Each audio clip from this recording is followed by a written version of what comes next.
Je suis venu ici il y a 6 ans, c'était vraiment la campagne. Là, je suis à 5 km d'une ville. C'était vraiment la campagne. Et maintenant, on n'entend plus. On entend des avions, on entend des camions. Et je crois que j'ai été directement... enfin, ça s'est imposé à moi. Hein. Je ne dis pas que je suis allé chercher les problèmes de l'environnement et de la pollution. Ils se sont imposés à moi. Mais enfin, c'est pas un peu une mode aussi, l'environnement C'est devenu une mode aux grandes dames de ceux qui s'y intéressent très sérieusement, je crois, parce qu'il y a un certain snobisme de l'environnement maintenant qui fait que, évidemment, beaucoup de gens en parlent. Mais enfin, tout de même, soyons sérieux, c'est pas une mode que de constater, c'est pas être snob que de constater que la Seine est devenue un immense égout. Un peu de sang breton et de sang italien.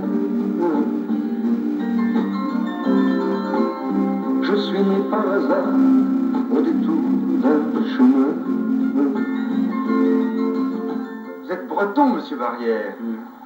C'est pas pour vous faire remarquer que vous êtes têtu, mais vous vous accrochez solidement à cette idée. Je m'accroche, et quand même, j'aime pas m'occuper des choses qui ne me passionnent pas. Alors ça, c'est un problème qui me passionne, parce que je crois quand même que ces choses dont je viens de parler tout à l'heure, la Seine, voir la couleur de la Seine aujourd'hui, entendre ce qu'on peut entendre et voir que tout va comme ça, que c'est pas grave, que les usines fonctionnent des années sans épurateur, et puis sans parler des très grands dangers qui menacent le monde, les marées noires qui s'étalent à la surface des mers. Enfin, bientôt ça va être les océans entiers qui vont être pollués si on n'y prend pas garde, parce qu'on va trouver, les hommes vont trouver.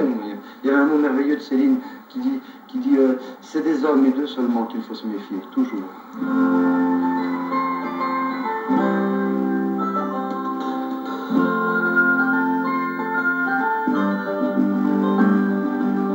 Messieurs les puissants de la terre, après beaucoup d'autres, je vous avertis, notre monde un jour éclatera de colère, et comme toujours, vous serez surpris. On est un certain groupe de Bretons à commencer à réagir contre ça et essayer Enfin, je sais que les autorités locales, pour la plupart, ne serait-ce que dans le Morbihan, que je connais particulièrement, s'occupent assez sérieusement d'éviter les énormités, parce qu'on a déjà parlé de Tours, genre la Grande Motte et des choses comme ça, sur les bords des plages bretonnes, n'est-ce pas? Ça irait tellement bien avec la petite ferme bretonne, c'est tout à fait dans le style. Enfin, inutile de dire qu'on crie contre ces choses-là et qu'on est en train d'essayer de monter d'abord des sociétés d'exploitation. Enfin, je pense pour plus tard, quand j'aurai un peu plus de temps, quand les chansons m'en laisseront un petit peu plus, je m'occuperai un petit peu plus sérieusement de ces choses-là, mais dès à présent, on essaie de limiter les dégâts, si je puis dire. Les hommes sont-ils devenus fous? Moi, je pense que oui. Bien sûr que non. Soit alors ils reviendront. Aujourd'hui, quand je me promène dans le jardin de ma maison, je n'entends même plus les oiseaux, je n'entends même plus le ruisseau. Mais j'entends les camions, et j'entends les avions, et puis d'autres camions, je vois toutes les cloisons. Les hommes sont-ils devenus fous? Moi, je pense que oui. Moi, je pense que non. Soit alors ils reviendront. Je suis retourné dans mon village, on dit Claire Natala Dupont. Mais envahi par les sauvages, on n'y respire plus que le béton.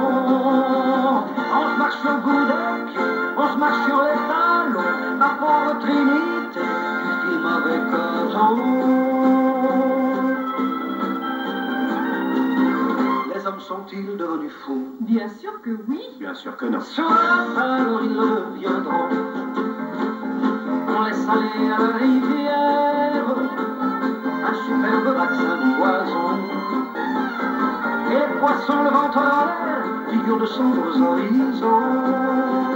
Ah, les jolis poissons, à l'oxyde de potassium, les chimiques moissons de truites et de saumon.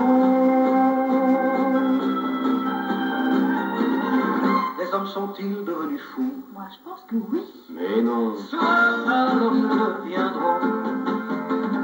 On a noyé dans l'Atlantique, bien enfermé dans des caissons, un gaz fabuleux et toxique pour les futures générations.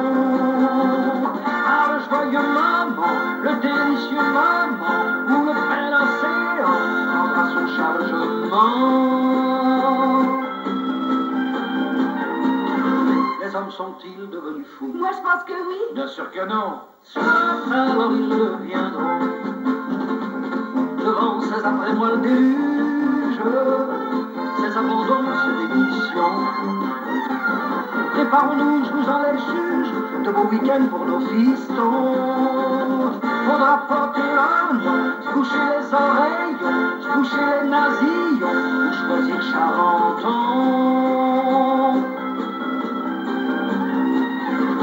Mais sommes-nous devenus cons? J'espère que non, mais peut-être bien que oui. Oui, j'ai vraiment très peur que oui.